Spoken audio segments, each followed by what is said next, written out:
Another high school preview segment, of part of the Palmetto Dugout Show. Today we got Coach Manish from Carolina Forest High School. What's going on, Coach? Hey, how are y'all? Doing pretty good. Glad to get you on the show to talk about your upcoming team this year. I know you're exciting for them, and so are we to see them after what you produced last year. So let's talk about last year a little bit. Talk about last year's team as well as some of the key guys you lost off of that team. Yeah, so last year we finished 24-6 last year, went 10-2 in the region, won our region, lost in the district finals to Chapin last year, but it was a really, really good team. I think they set the school record for wins last year at 24. And we lost some really good seniors. We had a lot of seniors last year. We had 9 seniors last year. Luke Janak, All-State, North-South pick, right fielder. He just absolutely carried us at the end of the year last year, set the school record for batting average, and I think he hit like 6 or 7 home runs. Will Jackson, our third baseman, graduated last year. Will was probably the best defensive third baseman I've ever had in high school, and he was really, really good. And then, of course, our ace, Josh McCusker, who's a Coastal Carolina commit. He's at Coastal right now. He was a select game player, all-state player, and he graduated last year. So those are 3 really big losses. Those 3 guys, your top pitcher, your top offensive player, and then probably your best defensive player. We managed to get the trifecta and lose all 3 of them to graduation. So, but that's obviously, as a coach, that's something you're always pulling for, that kind of trifecta, aren't you? Absolutely. Kind of going in that one. Absolutely. Let's lose our best pitcher, our best defender, and our best hitter.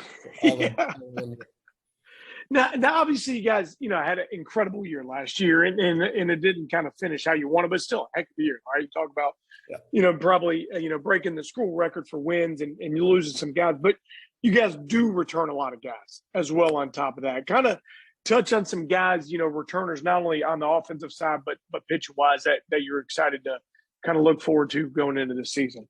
Yeah, we're really excited about the middle of the field. The entire middle of the field's coming back for us. We returned both catchers, Josh Watson, who's a Newberry commit, Braden McWhorter. Both of those guys, they kind of did the one guy would catch 2 one week and the other guy would catch 2 the next week, and then one guy would play first or DH when they weren't catching. Both those guys are back. Both of them are really good defenders for us and are capable of being really good offensive players. Middle of the infields, Bradley Wohlers and Andrew Buffkin are both back. Bradley's a Florence Darlington commit, and Andrew's a Spartanburg Methodist commit. They both are guys who could play short or second. Either one of them can play short or second. Usually Buffkin plays short for us and Wohlers plays second, and then both of them pitch. Buffkin was our closer last year, and Bradley was a guy that we were fortunate enough to kind of be able to save back and didn't have to throw him a ton just because of our starters took care of so many innings last year. But they are both really athletic middle infielders who are excellent defenders and offensive players for us. And then Jackson McCoy in center field. He can go get it. He can run. He's got a plus arm, great defender, good hitter, really good player. And then, of course, Nate Schuessler in left, another good athlete. One of the things we're blessed with is we got guys who can run, and we got guys who are pretty doggone athletic all over the field. And then on pitching wise, McCusker is really the only pitcher that we lost for last year. Nolan Alexander, who went during the regular season. I think he went 6-0 for us last year, is back. Bryson Butler, who went 8-0 for us during the regular season, is back. And then, of course, Buffkin, Wohlers. So, we have some depth coming back on both the offensive and defensive sides. Yeah, you be able to return 2 guys that, go undefeated in the regular season on the pitching staff. Not many coaches and not many schools out there can talk about that one. So that's obviously big time, get those guys back for you. You lose, probably your frontline guy, but you get those guys back, and not probably a tremendous drop off when it comes to pitchability from those guys getting in there.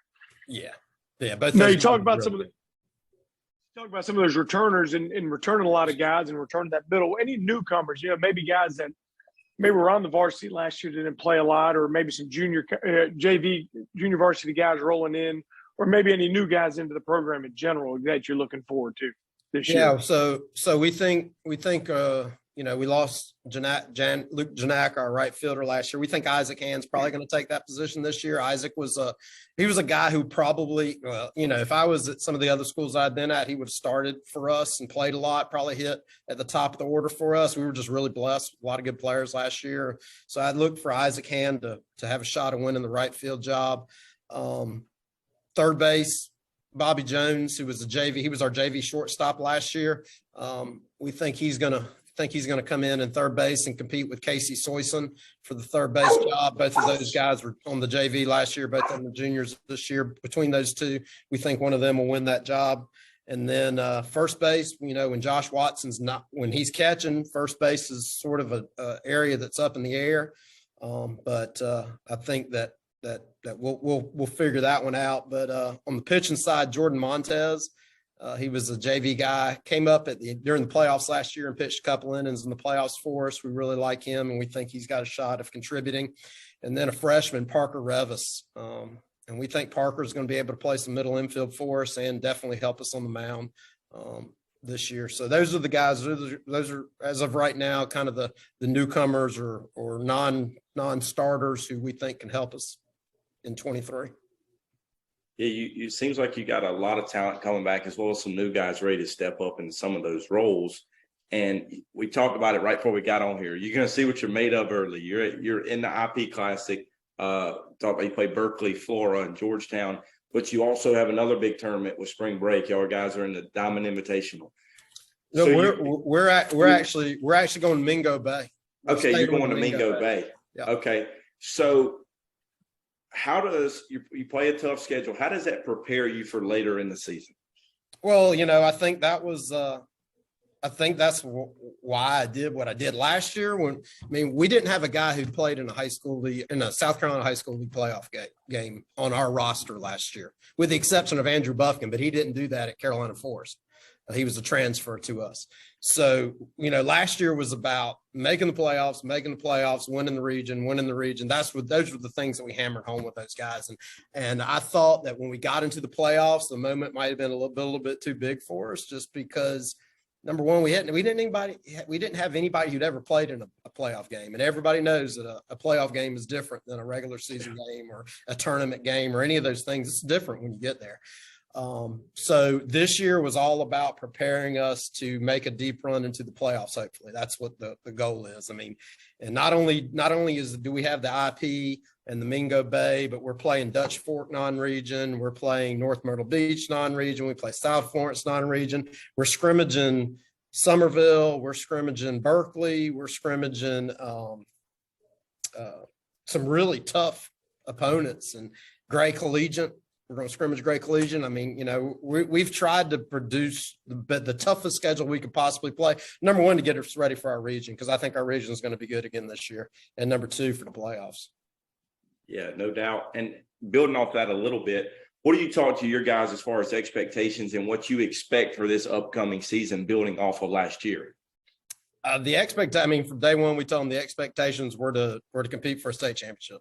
That's what the expectations are. That's a difficult thing to do, but if you set your expectations high and aim high, even if you miss, you're still going to have a really, really great year. And I think these guys are capable of having a great year. There's a lot of good players on this team now with some playoff experience, and the goal is to make a run. We know the schedule's going to be difficult. I've told our guys this a number of times. I don't think we may not win 24 games again, but I think we'll be a more prepared baseball team for the playoffs than we were last year at that time. No doubt. You get to play all those tough teams, and you hold the line, and you guys get into region play and you finish strong in there, and you get in there about as prepared as you can be. There's not going to be somebody you're going to play at the end of the year that you haven't played that type of team already, which is huge, because as you talked about it last year. You get in the playoffs, they don't know anything about it yet, and it's like, what? You can't prepare that moment. No. You can do this and you can do that, but you can't ever prepare yourself for that moment in time when you get in there. So getting those guys set up early on, they get to the postseason, they get to the playoffs, they go, oh, we've already played maybe a team like, it might not be that team, but it's a team very similar to it, and they're ready for it. Absolutely. I think that like I said, last year we had a great year, but I really felt like that first playoff game, we weren't ready for the moment of what was going to happen. You know, we jumped out to a little bit of a lead and thought we could just kind of get by. And I kept telling them, like, you don't understand, like this is different than the regular season. There's going to be a little bit more from the other team, and it's going to get played a little bit differently. And it's, it's going to get tighter, and you're going to get tighter.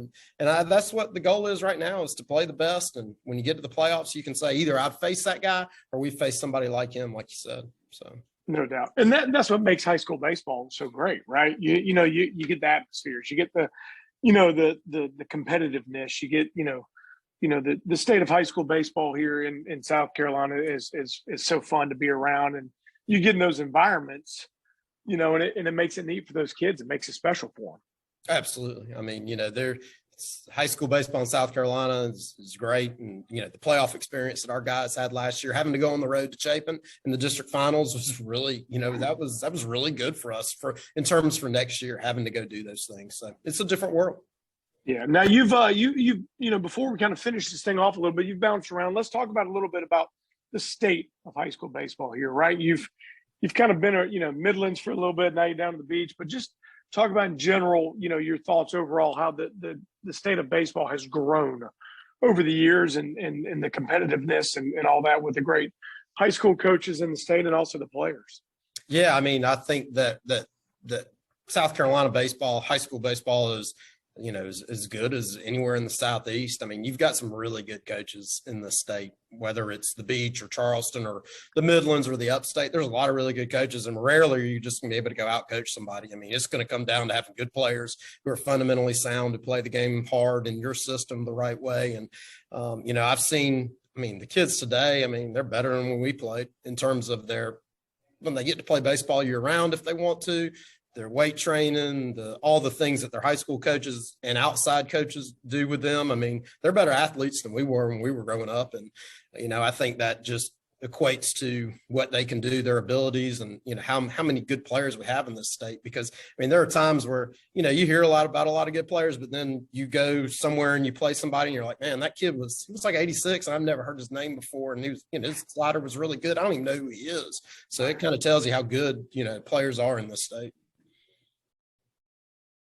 No doubt about it. It's it makes it fun for us on our end. I know sometimes there's days you don't want to be out there facing those guys, but it makes it fun for us when we go out to watch a high school game and you see a guy that, like you said, you never heard of, and you go, "Ooh, who's this guy?" And it makes it fun to watch. Now, when you're in that opposing dugout, you probably don't want to see that good fastball, the good slider up there from somebody you never heard of. No.